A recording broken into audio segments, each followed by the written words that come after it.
हरियाणा की बीजेपी सरकार के 7 साल पूरा होने पर निशाना साधते हुए कुमारी शैलजा ने कहा है कि प्रदेश में कहीं भी विकास नजर नहीं आ रहा है।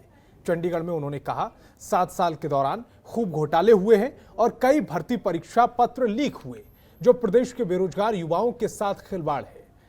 आज प्रदेश में हालात ऐसे हो चुके हैं कि एलनाबाद उपचुनाव में बीजेपी प्रत्याशियों को भारी सुरक्षा के बीच प्रचार करना पड़ा है। अगर उन्होंने विकास किया होता तो उन्हें सुरक्षा की जरूरत नहीं पड़ती। शैलजा ने कहा है कि आज सरकार झूठे आंकड़े दिखा रही है, वाहवाही लूट रही है, जबकि प्रदेश का आम नागरिक बेहाल है। प्रदर्शन करने पर किसान, मजदूरों और कर्मचारियों पर लाठियां चलाई जा रही हैं।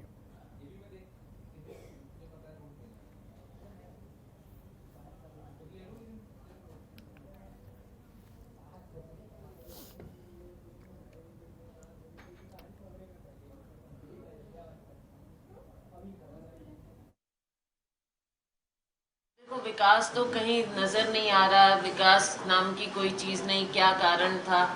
फॉर एग्जाम्पल अभी जैसे एलनाबाद में चुनाव हुआ तो दानिया और सब जगह हम गए, कोई बिजली नहीं और नहीं, लास्ट मिनट पोल्स फेंके जा रहे थे, वहां पे हम बिजली देंगे, ये कुछ नहीं। विकास नाम की कोई चीज नहीं है हरियाणा में आज के दिन। और विकास के नाम पर एक जरूर हुआ है जो शायद देश के लिए एक मिसाल है। सब एक बात में बहुत ज़्यादा विकास हरियाणा ने किया है, वो है स्कैम्स में और पेपर लीक्स में। सबसे ज़्यादा विकास इन मामलों में हुआ है हरियाणा का।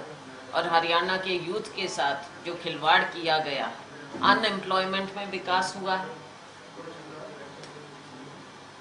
पेपर लीक्स में विकास हुआ है, स्कैम्स में विकास हुआ है। इन चीज़ों का विकास ज़रूर हुआ है।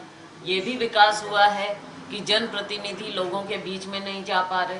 वहाँ भी हमने देखा कि जो कैंडिडेट हैं, सत्ता पक्ष के लोग हैं, 10-10 बसें उनके साथ जा रही थी। और चंडीगढ़ में कांग्रेस के राष्ट्रीय प्रवक्ता और पूर्व मंत्री रणदीप सिंह सुरजेवाला ने बीजेपी सरकार पर निशाना साधा। हरियाणा में 5,500 पदों के लिए हुई पुलिस भर्ती को लेकर कांग्रेस प्रदेश सरकार को लगातार घेरने में जुटी हुई है। सुरजेवाला बोले, पुलिस कांस्टेबल भर्ती परीक्षा में बहुत ही कठिन सवाल पूछे गए। इन सवालों का जवाब ना तो मुख्यमंत्री दे सकते हैं और ना ही हरियाणा के डीजीपी या आईपीएस अधिकारी। मुख्यमंत्री जी 30% मार्क्स हासिल नहीं कर पाएंगे। इन सवालों के जवाब तो मंत्रिमंडल भी मिलकर नहीं दे सकता। सुरजेवाला ने कहा है कि पुलिस भर्ती परीक्षा के नाम पर सरकार ने प्रदेश के युवाओं के साथ एक भद्दा मजाक किया है।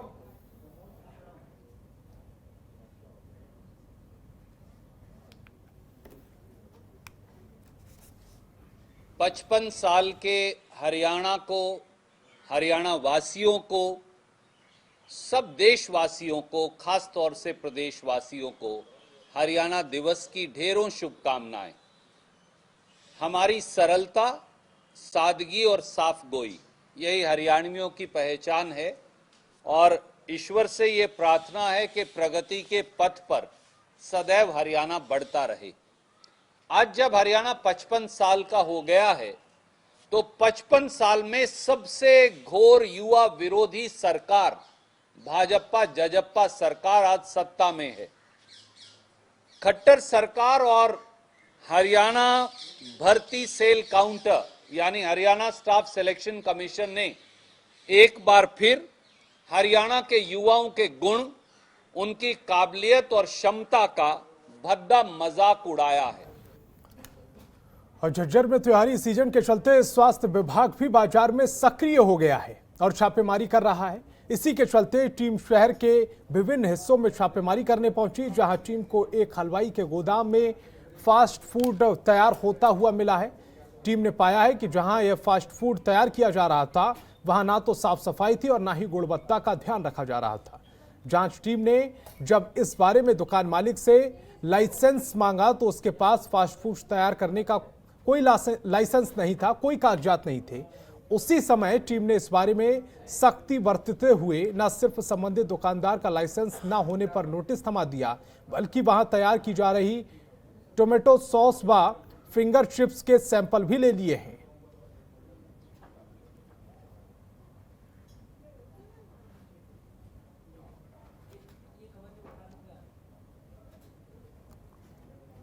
आज त्यौहार के मौके पर हम सैम्पलिंग कर रहे थे रूटीन। उसके बाद हम यहाँ कौन सी दुकान है ये? हलवाई की दुकान है, उसका स्टोर चेक करने आए तो यहाँ पर जो पता चला कि ये फास्ट फूड बना रहे बिना कोई लाइसेंस और रजिस्ट्रेशन के।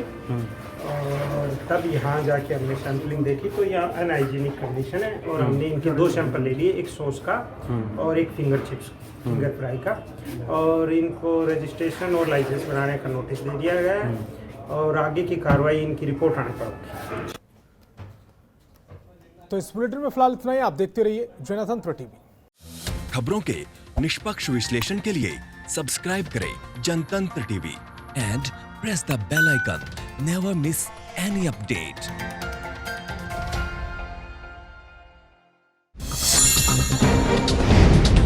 डाउनलोड कीजिए जनतंत्र टीवी ऐप को, जो कि अवेलेबल है गूगल प्ले और ऐप स्टोर पर। अधिक जानकारी के लिए अभी डाउनलोड करें।